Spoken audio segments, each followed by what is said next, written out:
الحمد لله رب العالمين والصلاة والسلام على أشرف الأنبياء والمرسلين وعلى آله وأصحابه أجمعين وعلى من تبعهم بإحسان إلى يوم الدين. أما بعد، أعوذ بالله السميع العليم من الشيطان الرجيم من همزه ونفخه ونفثه وإذا مرضت فهو يشفين. پروگرام مشعل راہ کی ایک اور کڑی لے کر آج میں آپ کی خدمت میں حاضر ہوں. آج کا ہمارا عنوان ہے مریض بھی مسکرائے. زندگی میں مصیبتیں اور آفتیں جن شکلوں اور جن صورتوں میں آتی ہیں ان میں سے ایک بہت بڑی شکل مرض کی بھی ہے. مرض اور بیماری، خصوصاً بڑی بڑی بیماریاں، جب انسان پر ان امراض کا حملہ ہوتا ہے تو بسا اوقات انسان اس طرح مایوسی کا شکار ہوتا ہے کہ اس کے لیے زندگی عذاب بن جاتی ہے، صبر کا حوصلہ ختم ہو جاتا ہے، ہمت ہار جاتا ہے، اس کی مسکراہٹیں چھن جاتی ہیں. شریعت اسلامیہ نے جہاں زندگی کے ہر شعبے میں ہماری رہنمائی کی ہے، وہیں شریعت نے مریضوں، بیماروں کے طبقے کو بھی ایسی تعلیمات دی ہیں، ایسی رہنمائی کی ہے کہ بیماری کے تعلق سے ایسا تصور پیش کیا ہے کہ ایک مومن، ایک مسلمان، چاہے وہ کتنے بڑے مرض میں مبتلا ہو، جان لیوا مرض میں مبتلا ہو، لیکن وہ بیمار رہ کر بھی مسکرا سکتا ہے، بیمار رہ کر بھی اطمینان کی سانس لے سکتا ہے، بیمار رہ کر بھی وہ خوشیوں بھری زندگی گزار سکتا ہے. یہ وہ ایسی نعمت ہے جس سے ایک کافر محروم ہے، ایک مشرک محروم ہے. ایک کافر، مشرک، بے ایمان، بے دین کی زندگی میں جب ایسی آزمائشیں آتی ہیں تو اس کی خوشیاں ہمیشہ کے لیے ختم ہو جاتی ہیں، اس کی ہر نعمت اس کے لیے عذاب بن جاتی ہے. لیکن شریعت نے سبحان اللہ مرض کے حوالے سے ایسی تعلیمات دی ہیں کہ ایک مریض اگر ان تعلیمات کا بغور مطالعہ کرے، اس کے چہرے سے چھینی ہوئی مسکراہٹیں دوبارہ لوٹ کر آ جائیں. آئیے ہم دیکھتے چلیں کہ شریعت نے کیا رہنمائی کی ہے اور کیا تعلیمات دی ہیں. اس حوالے سے مریض کو سب سے پہلے سمجھ لینا چاہیے کہ اللہ رب العالمین انہی بندوں کو آزماتا ہے، آزمائش میں مبتلا کرتا ہے، بیماریوں میں مبتلا کرتا ہے جو اس کے نزدیک محبوب ہوتے ہیں. حدیث شریف میں آپ صلی اللہ علیہ وسلم فرماتے ہیں ان اللہ تعالی اذا حب قوما ابتلاهم، جب اللہ تعالیٰ کسی بندے سے محبت کرتا ہے، جن لوگوں سے محبت کرتا ہے، انہیں آزمائش میں مبتلا کرتا ہے. تو اس ناحیے سے گویا آپ کو خوش ہونا چاہیے. آپ پر جو مرض کا حملہ ہوا ہے، بیماری کا حملہ ہوا ہے، یہ اس بات کی ایک علامت ہے کہ شاید آپ اللہ تبارک و تعالیٰ کے محبوب بندوں میں سے ہیں. اسی مفہوم کو لسان نبوت نے بخاری شریف کی ایک روایت میں دوسرے الفاظ میں یوں بیان کیا کہ من یرید اللہ بہ خیرا یصب منہ، اللہ تعالیٰ جس بندے کے ساتھ بھلائی کا ارادہ کرتا ہے اس پر مصیبتیں لاتا ہے، بیماریاں لاتا ہے، امراض لاتا ہے. اذا اراد اللہ بعبد خیرا عجل له العقوبۃ فی الدنیا، کہ جب اللہ تعالیٰ کسی بندے سے خیر کا اور بھلائی کا ارادہ کرتا ہے تو اس کے گناہوں کی سزا آخرت سے پہلے اسے دنیا میں دے دیتا ہے. مطلب یہ ہے مرض کا جو حملہ ہوا ہے، بیماری جو آئی ہے، تو اس ناحیے سے آپ کو خوش ہونا چاہیے کہ اللہ تبارک و تعالیٰ نے آپ کے ساتھ خیر کا ارادہ کیا ہے، بھلائی کا ارادہ کیا ہے. یہ بیماری آپ کے گناہوں کا کفارہ بنے گی، آپ کی لغزشیں دھل جائیں گی، آپ کی خطائیں معاف ہو جائیں گی، اور اگر آپ نیک ہیں تو یہ بیماری آپ کے درجات کی بلندی کا باعث بنے گی. اس ناحیے سے مریض کے لیے شریعت سکون کا ایک مضبوط سہارا فراہم کرتی ہے. شرط یہ ہے کہ مریض اللہ تعالیٰ کی تقدیر کے اس فیصلے سے راضی ہو، شکوے نہ کرے، شکایتیں نہ کرے، کہے کہ پروردگارا تیرا فیصلہ ہے، تیری مرضی ہے کہ میں بیمار رہوں، منظور ہے. تو اللہ کے فیصلے سے آپ رضامندی کا اظہار کریں گے تو آپ کو یہ تمام فضیلتیں حاصل ہوں گی، گناہوں کے کفارے کی اور درجات کی بلندی کی. پریشان تو ان لوگوں کو ہونا چاہیے جو بیمار نہیں ہوتے ہیں، واقعتاً سوچنا چاہیے ان لوگوں کو جو کبھی بیمار نہیں ہوتے ہیں. امام بخاری رحمۃ اللہ علیہ نے الادب المفرد میں حدیث روایت کی ہے. ابو ہریرہ رضی اللہ تعالیٰ عنہ راوی ہیں کہ نبی کریم صلی اللہ علیہ وسلم نے ایک بدو سے پوچھا کہ جانتے ہو ام ملدم کیا ہے؟ ام ملدم بخار کو کہا جاتا ہے. اس بدو نے کہا مجھے نہیں معلوم کہ بخار کیا چیز ہوتی ہے. اس نے پہلے تو کہا بخار کسے کہتے ہیں؟ تو نبی کریم صلی اللہ علیہ وسلم نے کہا حر بین الجلد واللحم، گوشت اور چمڑی کے درمیان گرمی کا پیدا ہونا، اس بدو نے کہا مجھے آج تک نہیں معلوم کہ بخار کیا ہے، یعنی کبھی بخار آیا ہی نہیں اس کو۔ پھر آپ صلی اللہ علیہ وسلم نے پوچھا جانتے ہو درد سر کسے کہتے ہیں؟ بدو نے کہا مجھے یہ بھی نہیں معلوم کہ درد سر کسے کہتے ہیں، اسے درد سر کبھی آیا ہی نہیں۔ یہ کہہ کر جب وہ بدو جانے لگا تو نبی کریم صلی اللہ علیہ وسلم نے فرمایا کہ اگر کوئی شخص کسی جہنمی کو دیکھنا چاہتا ہے تو اس شخص کو دیکھ لے، نعوذ باللہ۔ تو دیکھو جو بیمار نہیں ہوتا اسے ڈرنا چاہیے۔ اور سلف کے بارے میں آتا ہے کہ وہ اگر بیمار نہ ہوتے تو رویا کرتے تھے، تنہائیوں میں رویا کرتے تھے کہ ہم بیمار نہیں ہو رہے ہیں، کہیں اللہ تعالیٰ ناراض تو نہیں ہے ہم سے۔ تو ایک مریض اور بیمار کی تسکین کا یہ بنیادی تصور ہے کہ اللہ تعالیٰ نے اس کے ساتھ خیر کا ارادہ کیا ہے، بھلائی کا ارادہ کیا ہے، اسی لیے اللہ تعالیٰ نے اسے مرض میں مبتلا کیا ہے۔ اللہ کے اس فیصلے سے راضی رہنا چاہیے سب سے پہلے۔ عبداللہ بن مسعود رضی اللہ عنہ کہتے ہیں، بخاری شریف کی روایت ہے، ایک مرتبہ میں نبی کریم صلی اللہ علیہ وسلم کے پاس گیا، دیکھا کہ شدید بخار لاحق ہے آپ کو، تو میں نے پوچھا اللہ کے نبی کیا بخار ہے؟ تو آپ نے فرمایا انی اوعک کما یوعک رجلان منکم، کہا کہ ابن مسعود جب مجھے بخار آتا ہے تو مجھے اتنی تکلیف ہوتی ہے جتنی تکلیف کہ تم میں سے 2 افراد کو ہوتی ہے۔ 2 امتیوں کو ہونے والی تکلیف بخار میں نبی کریم صلی اللہ علیہ وسلم کو ہوا کرتی تھی۔ تو دیکھو اللہ کے نبی ہیں، نبی رہتے ہوئے بخار آ رہا ہے آپ کو، اور بخار بھی ایسا شدید بخار کہ سبحان اللہ عام امتیوں سے بڑھ کر اس کی تکلیف۔ ایک مرتبہ تو یہاں تک ہوا آپ صلی اللہ علیہ وسلم کے ساتھ، آپ سواری سے گر پڑے، فریکچر ہو گیا آپ صلی اللہ علیہ وسلم کو، کئی دن آپ صلی اللہ علیہ وسلم نے بیٹھ کر نماز پڑھی۔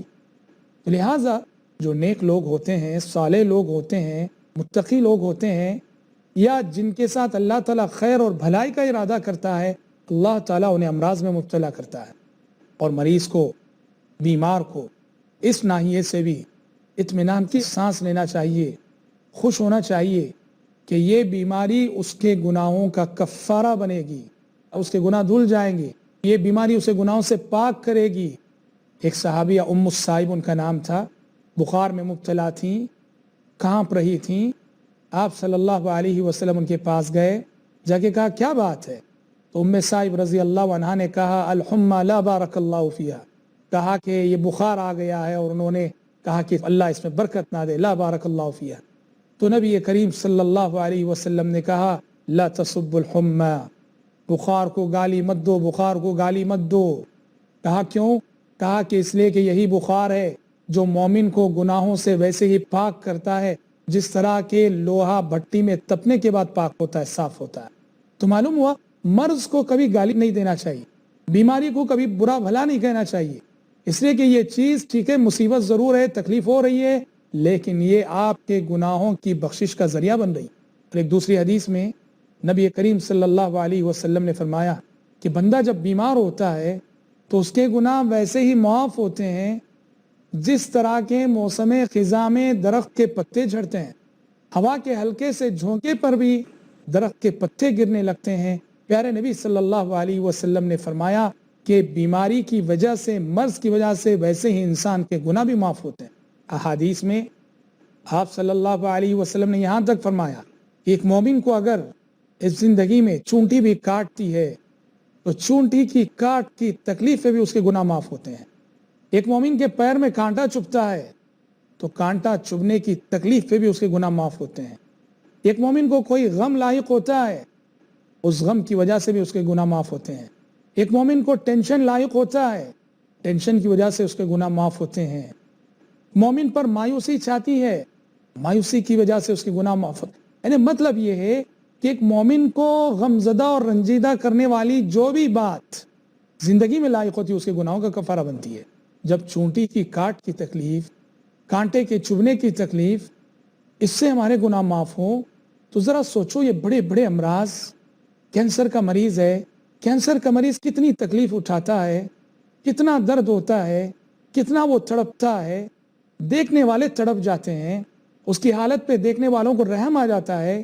اللہ کا فیصلہ ہے، لیکن اس مریض کے لیے بشارت ہے کہ یہ تکلیف اس کے گناہوں کا کفارہ بن رہی ہے، اس کے درجات کو بلند کر رہی ہے۔ رب العالمین نے اس کے ساتھ خیر چاہا ہے، رب العالمین نے اس کے ساتھ بھلائی چاہی ہے، اس ناحیے سے اسے رب کے فیصلے سے راضی رہنا چاہیے۔ حرف شکایت زبان پہ نہیں لانا چاہیے، اللہ سے صبر کا حوصلہ مانگنا چاہیے، اللہ تعالیٰ سے صبر کی توفیق مانگنی چاہیے، صبر کی توفیق مانگو، رب العالمین ضرور صبر کی توفیق دے گا، اور صبر کا حوصلہ بھی رب العالمین ضرور بس ضرور دے گا۔ ایک مریض اور بیمار کے لیے شریعت نے جو خوشخبریاں اور بشارتیں سنائی ہیں، اس میں سے ایک بہت بڑی بشارت یہ بھی ہے کہ آپ صلی اللہ علیہ وسلم نے فرمایا کہ جب انسان بیمار ہوتا ہے تو بیماری کے ایام میں اس کے نامہ اعمال میں وہ ساری نیکیاں لکھی جاتی ہیں جو نیکیاں کہ وہ صحت و تندرستی کے ایام میں کیا کرتا تھا۔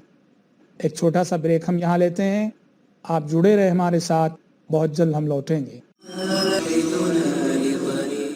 بریک سے قبل ہماری گفتگو ہو رہی تھی کہ آپ صلی اللہ علیہ وسلم نے احادیث میں یہ بشارت مریض اور بیمار کو سنائی ہے کہ مرض کے ایام میں ان تمام نیکیوں اور اعمال کا اجر و ثواب اس کے حق میں لکھا جائے گا جو اعمال کے وہ تندرستی کے ایام میں کیا کرتا تھا۔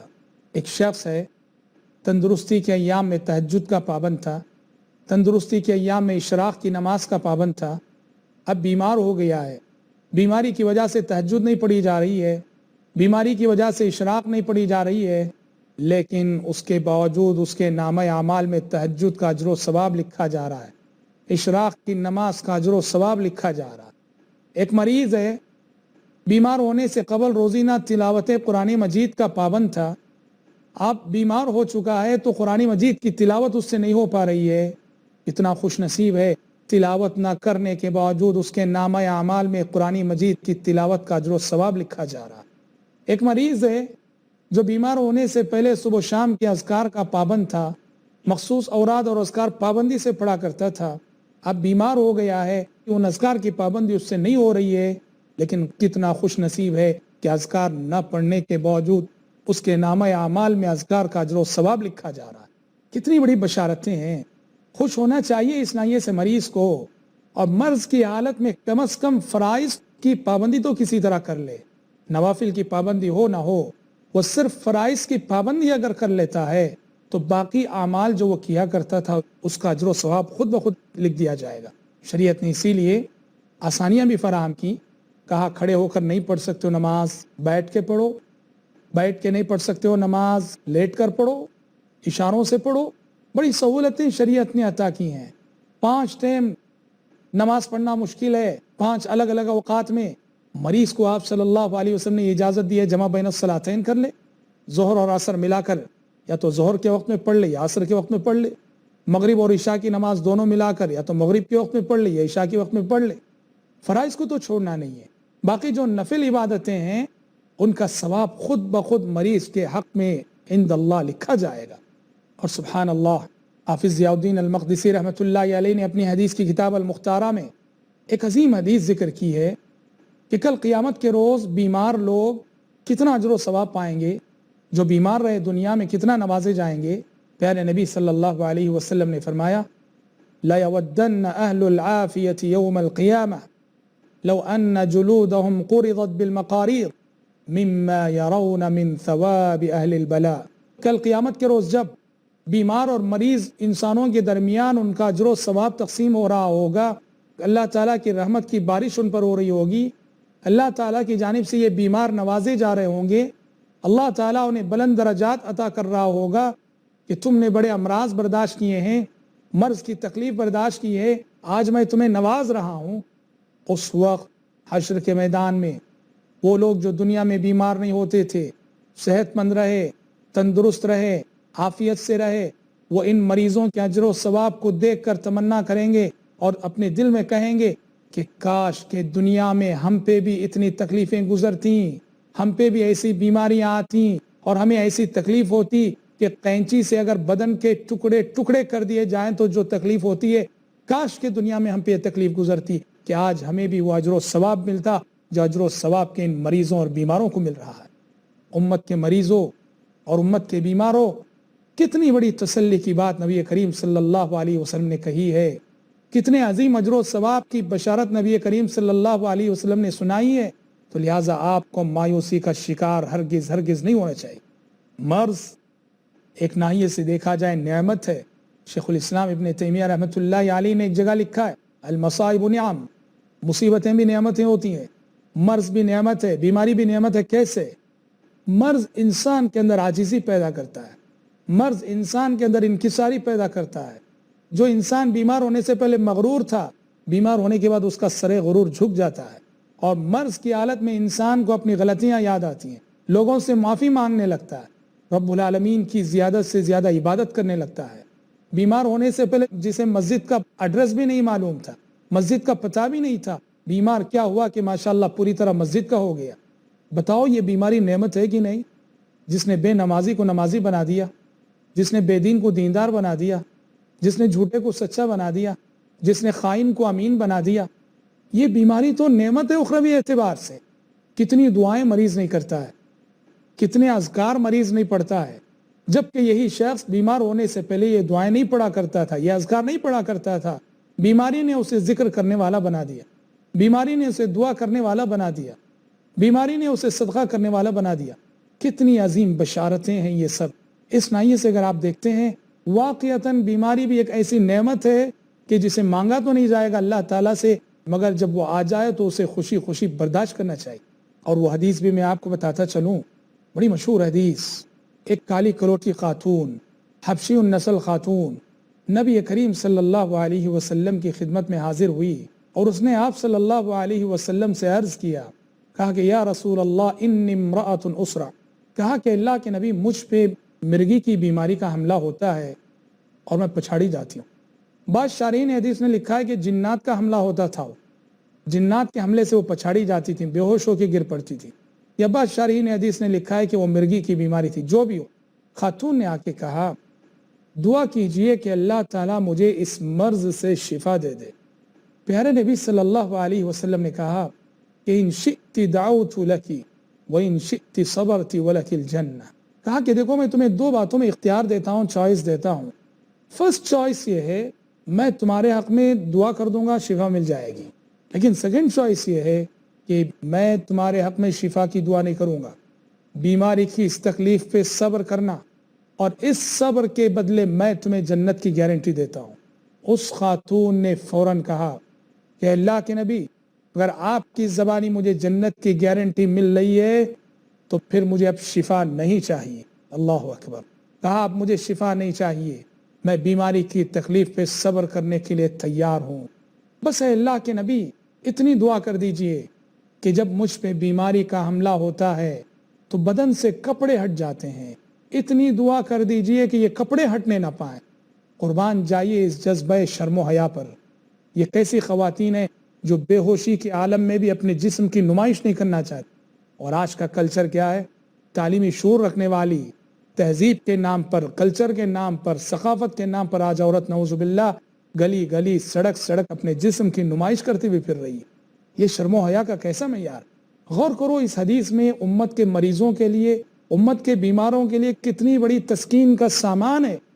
پیارے نبی نے کہا بیماری کی تکلیف پہ صبر کرنا اور میں تمہیں جنت کی گارنٹی دیتا ہوں۔ جنت کی طلب اگر ہو دل میں، آخرت بنانے کی تڑپ ہو اگر دل میں، تو کوئی بیمار بیماری کو برا نہیں سمجھے گا، وہ دل سے راضی رہے گا، بھلے سے تکلیف ہو برداشت کر لے گا۔ یہی وجہ ہے کہ اور تو اور اللہ تعالیٰ کے جلیل القدر پیغمبر جن آزمائشوں میں مبتلا کیے گئے ان میں ایک بہت بڑی آزمائش بیماری بھی ہے۔ ایوب علیہ السلام کا نمونہ آپ کے سامنے ہے۔ قرآن مجید کہتا ہے وَأَيُّوبَ إِذْ نَادَى رَبَّهُ أَنِّي مَسَّنِيَ الضُّرُّ وَأَنْتَ أَرْحَمُ الرَّاحِمِينَ۔ یاد کرو ایوب کو جبکہ اس نے اپنے رب کو پکارا، اپنے رب کو آواز دی اور کہا انی مسنی الضر، پروردگارہ مجھے تکلیف لاحق ہوئی ہے، وانت ارحم الراحمین، اور تو سب سے بڑھ کر رحم کرنے والا مہربان ہے۔ ایوب علیہ السلام جنہیں اللہ تبارک و تعالیٰ نے صحت دی تھی، تندرستی دی تھی، مال و دولت سے نوازا تھا، بیوی بچے عطا کیے تھے، جب ان کو آزمانا مقصود ہوا کہ ساری نعمتیں چھن گئیں، صحت کی جگہ بیماری آ گئی، اہل و اولاد چھن گئے، مال و دولت کی جگہ غربت آ گئی، اور ایسا مرض سر سے لے کر پیر تک سارا بدن زخموں سے چور، سارا بدن گل سڑ گیا۔ اور اس آزمائش میں 17 سے 18 سال تک تقریباً ایوب علیہ السلام مبتلا رہتے ہیں، اور 17-18 سال کی برداشت کے بعد یہ دعا ان کی زبان سے نکلتی ہے کہ وہ ایوب اذ نادى ربه انی مسنی الضر وانت ارحم الراحمین، پروردگارہ مجھے تکلیف لاحق ہوئی ہے اور تو سب سے بڑھ کر رحم کرنے والا ہے۔ اہل علم کہتے ہیں مریضوں اور بیماروں کو ایوب علیہ السلام کی یہ دعا ہمیشہ ورد زبان کر لینا چاہیے، جس میں دبے الفاظ میں شفا کی درخواست بھی ہے اللہ تعالیٰ سے، مگر ساتھ میں کوئی شکایت بھی نہیں ہے، تقدیر کے فیصلے سے رضامندی کی بات بھی ہے۔ انی مسنی الضر وانت ارحم الراحمین، پروردگارہ مجھے تکلیف لاحق ہوئی ہے اور تو سب سے بڑا مہربان ہے۔ غور کرو، لوگوں میں یہ جو تصور پایا جاتا ہے کہ کسی شخص کو کوئی بیماری لاحق ہو گئی، کسی کو کینسر آ گیا، کسی کو ہارٹ اٹیک ہو گیا، کسی کو فالج ہو گیا، فوراً انسانوں کا ذہن یہ سوچتا ہے کہ یہ کوئی بہت بڑا گنہگار ہے، کوئی بہت بڑا پاپی ہے۔ یہ سوچ غلط ہے۔ اللہ اپنے نیک بندوں ہی کو آزماتا ہے۔ ہاں، گنہگاروں کو بھی یہ چیزیں آ سکتی ہیں، ظالموں جو ظلم کرنے والے ہیں ان کے ظلم کی سزا کے طور پہ بھی اللہ تعالیٰ امراض دے سکتا ہے، لیکن ضروری نہیں کہ ہر مریض وہ ظلم کی سزا پا رہا ہو۔ اللہ اپنے بہت سارے نیک بندوں کو بھی آزماتا ہے، اس لیے مریضوں کو، بیماروں کو اللہ کے فیصلے سے راضی رہتے ہوئے ہاں شفا کی طلب ہونی چاہیے، شفا کی جستجو ہونی چاہیے، اور اس کے لیے علاج کی کوشش بھی ہونی چاہیے۔ پیارے نبی صلی اللہ علیہ وسلم نے فرمایا ما انزل اللہ داء الا انزل له دواء علمہ من علمہ وجہلہ من جہل، کہ اللہ تعالیٰ نے اس دنیا میں جتنے امراض اتارے ہیں، ہر مرض اور ہر بیماری کا علاج بھی اتارا ہے۔ دنیا میں کوئی بیماری، کوئی مرض ایسا نہیں جسے لا علاج کہہ سکتے۔ یہ اور بات ہے علمہ من علمہ وجہلہ من جہلہ، کوئی شخص دوا تک پہنچ جاتا ہے اور کوئی دوا تک نہیں پہنچتا۔ کتنی دوائیں ہیں، انسان کو ان دواؤں تک پہنچنے میں صدیاں لگ جاتی ہیں، صدیوں بعد دریافت ہوتی ہیں دوائیں۔ تو لہٰذا مریض کوشش کرے شفا کی، علاج کروائے ضرور، لیکن ساتھ میں اگر شفا نہیں ملتی ہے اللہ کے فیصلے سے راضی رہے۔ دعا ہے رب العالمین سے کہ اللہ تعالیٰ امت کے مریضوں کو شفا نصیب فرمائے اور رب العالمین انہیں اپنے مرض کو برداشت کرنے کا حوصلہ نصیب فرمائے۔ اللہ کرے آمین۔ وآخر دعوانا ان الحمد للہ رب العالمین۔